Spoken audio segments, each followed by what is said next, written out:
त साथीहरू कलरिङ पक्कै पनि गर्ने छैन। आज भने हामी युआर क्रिएटिभ आर्टमा हाउ टु गिभ सेडिङ।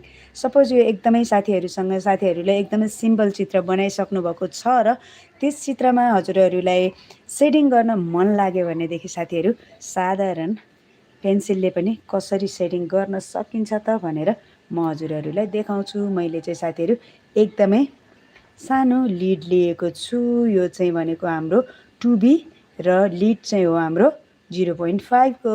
र अब भने हामी यसमा सेडिङ गर्छौँ र सेडिङ गर्दाखेरि हामीले यो हातलाई कसरी समात्नु हात चाहिँ कसरी हुनुपर्छ, कुन डिरेक्सनमा हुनुपर्छ र हामीले कुन ठाउँमा चाहिँ एकदमै लाइट देखाउने, कुन ठाउँमा चाहिँ एकदमै डार्क देखाउने, अनि हामीले कतिचोटिसम्म चाहिँ यो टोनहरू दिन सक्छौँ भनेर चाहिँ म देखाउँछु।